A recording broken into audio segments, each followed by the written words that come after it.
Good morning. Another week has passed. I think at this time of the year, it just feels like a runaway train of events. Like all of a sudden, we are now in this flood of downhill heading towards Christmas.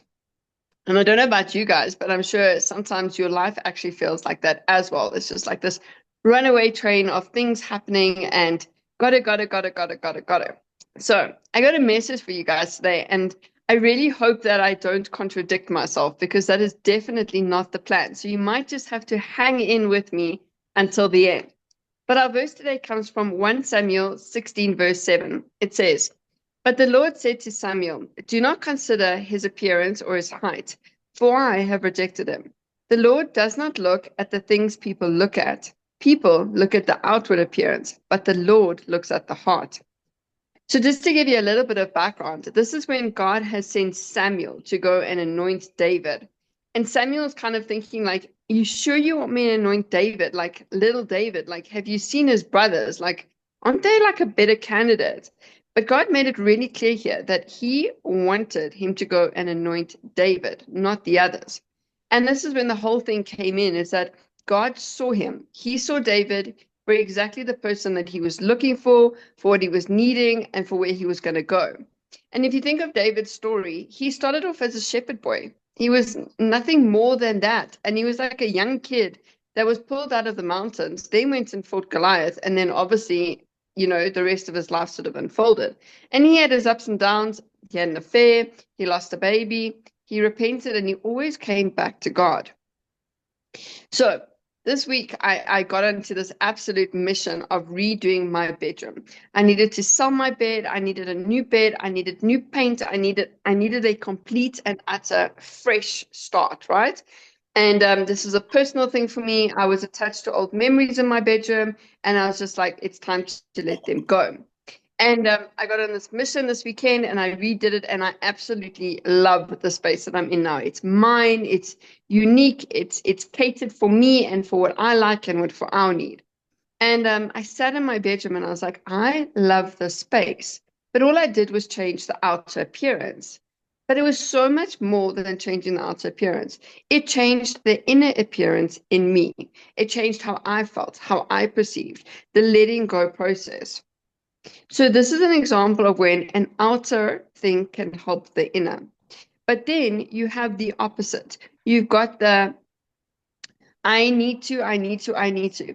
I need to make sure that I wear the best clothes. I need to get up this morning and brush my hair and put my makeup on. By all means, it's good to look good. Don't get me wrong here. Again, this is where the contradiction comes. And I should redo the outer look of my entire house or my entire building, or um, this whole thing about constantly focusing on the outer. If I look good, if I feel good, if I build a bigger house, if sorry, I've lost my examples this morning in my head. But if I do all of that, then people are going to accept me, and people are going to like me, and people are going to come to my business, and people are going to take me in. But what about the inner? Have you worked on the inside? Because at the end of the day, the inside is actually what really counts. You can have the most amazing building, amazing office block, amazing house, amazing everything. But if inside has no joy, no reception, no kindness, no business ethic, you kind of have nothing but a really good building. And this is the whole thing. And I think that a lot of us are on this journey at the moment. And I know that a lot of people that listen to our group, we all want to get better on the inside. We all want to fix the inside. Again, we're not broken. I'm not saying that. This is why there's a lot of contradictions today. But there's constantly self work that we can do. And all of us want to do that. All of us want to grow, want to get better, want to let go, want to heal, wanna. And this is why the whole thing today is about don't focus so much on your outward, on what you should be putting out there and what you should look like, and focus what's on the inside. And the inside will completely and utterly reflect the outside.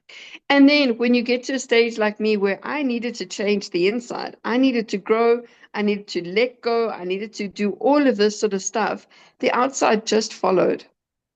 I have a big thing about sentimental attachment, hanging on to the stuff. And in the last few months, that's come and bitten me in the butt a few times from hanging on to the wrong things, from not letting go, from not releasing it, from not moving forward, from not cleaning the inside in order to put on a better outside. So I know that this is like a big one, and I know that I'm hitting nerves and all the rest of it, but guys, this is kind of what this is about. It's about us growing and developing and seeing things in a different light and a different way in order to get our inside being the best it possibly can, filling our vessel with the best things we possibly can. So Claire's going to give us some tools and some tips for this week as to how we can do that. Oh, goodness. Today's like that big can again. There's so much we can talk about, and it's fun. So, in life coaching terms, we have something called a fixed mindset or a growth mindset, and we often meet clients that are very fixed mindseted, and then those that are very growth mindseted. If you get such words, by making them up.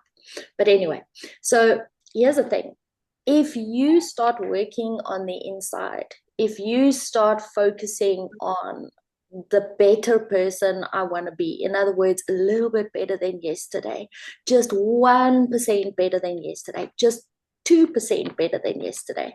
Can you imagine if you did 1 or 2% better than yesterday in 365 days, how your life would have changed? And I think we often miss that. We think it's this giant leap. We think it is this big strive and I have to change overnight, but it's not. It's these tiny little moments, aha moments, or I'm letting go moment, or I'm fixing my space moment, or I'm fixing this thing that's stuck in my head, a certain way of thinking that I've been doing for the last 50 years. And when you can catch it and you can say, if I can take this little thought that's been stuck here that I do not like, and I know it's holding me back from being the person I want to be, and I just change 1% today, what does that look like? Just 1%, or 2% if you're feeling really courageous. But if we think smaller and we actually do it, what happens is you take the size of the mountain away in front of you. You say, I can do 1%. It's easy. To do this, I just need to think for 1 minute in a certain way, or change myself, or remind myself, or go into nature, or do the things that I need to do, or open a book and learn something from somebody who's gone through this situation that I've been in already. That's kind of propelling me faster in my journey because they've done it. They have the tools that can get me there quicker, right? So if you look at your life, and you say, right, I am here today, and let's say you've got a specific mindset that you want to work on. I've got a specific negative mindset on finances or relationships or work or whatever it is. And you say, how can I be 1% or think 1% better today? What would that look like for you today? 1% better. So in other words, you don't have to climb the entire Mount Everest today, but in a year's time, you'd see you're on like base camp level already. Most people never get to base camp in their entire life on Mount Everest. See what I'm saying? But we think it's this big, I have to climb Mount Everest all in one day, but it's not. So if we chunk it down, I like that, chunk up and chunk down.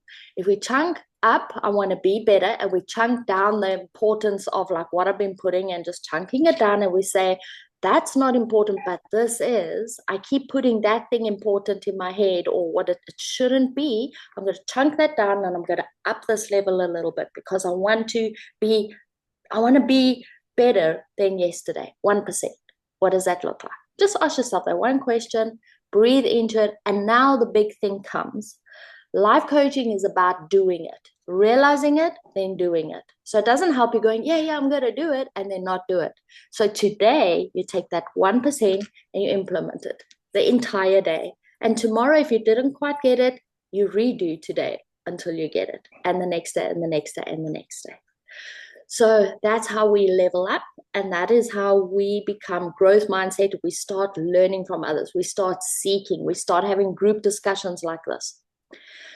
So I don't know if the 1% works for you. 1% definitely made a big difference in my life. So I hope it works for you. I think the importance with that is that at the end of the day, you need to reflect on that. Like, so my 1% that I set out for in the morning was X, and here at the end of the day, oh, I actually did achieve that. I think when something like this, what's so big, moving the mountain, like getting to that base camp in Everest, is actually watching your steps along the way. So in the morning, if you can maybe take like just 5 minutes to go, okay, what is my 1% that I do want to try and change today? And in the end of the day, go, oh, you know what? In that moment, I actually did change it. And in that moment, I also did change it.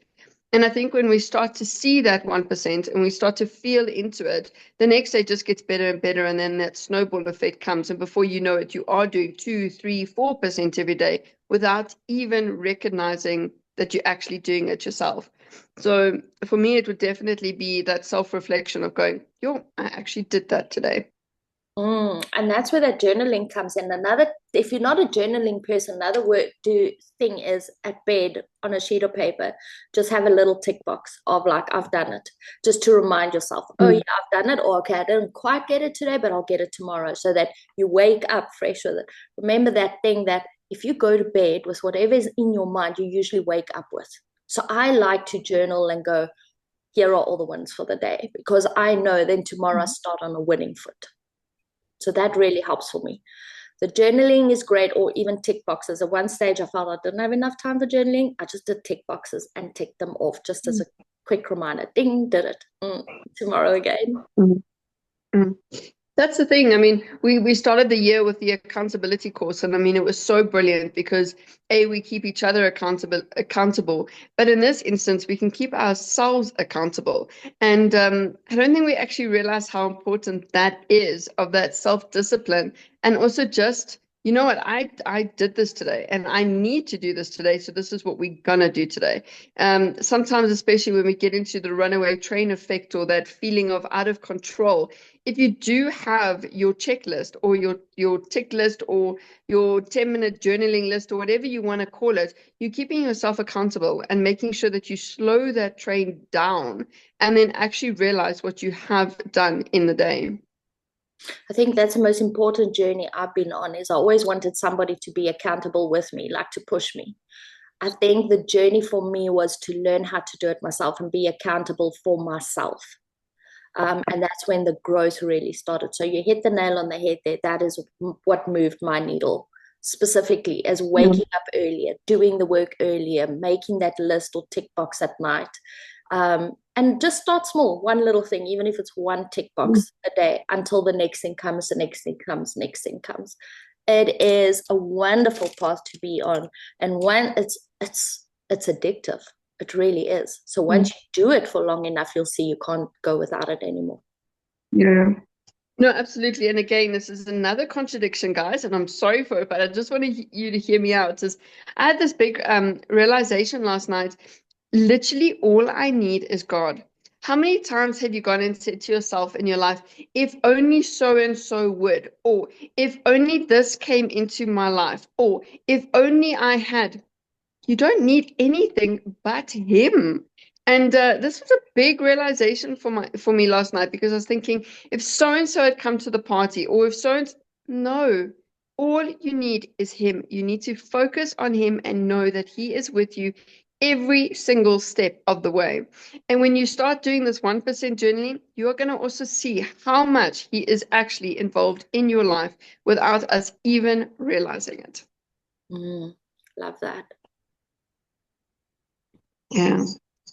So anyway, I know that we've given you guys a lot to think about to get the week started, but as always, we just want to get it started off in the right way and the right mindset for so to speak. So yeah, and to all our people that have changed time zones this week, we understand completely, and enjoy the sleep in. For us, it feels like that, and we look forward to you guys catching it up later on YouTube. Okay, let's get our week started in prayer. Dear Lord Jesus, thank you for this new day, for this new moment that we can look at our 1% every single day and start a new journey with you. Because ultimately, that is what you want from us. You want relationship. And we want to be a part of that. We want to share every part of our lives with you. And we want you to be apparent and appear and seen and noticed in every part of ours. I pray for everybody that is traveling on the roads at the moment. It is silly season for sure. Please, God, put your protective hands over us and over our cars and over our children and over our loved ones. To all of the people that have lost a loved one in the past 10 days, we pray for you. This is a big week for a lot of families with funerals and that final release. So I pray for each and every family that is going through that at the moment. Please, God, bless us, be with us, guide us, know that you are there, and just help us recognize what 1% we need to work on, and then help us to achieve it and see that achievement. This I pray in your name. Amen. Thank you. I hope everybody has a very blessed week, and we'll see you soon.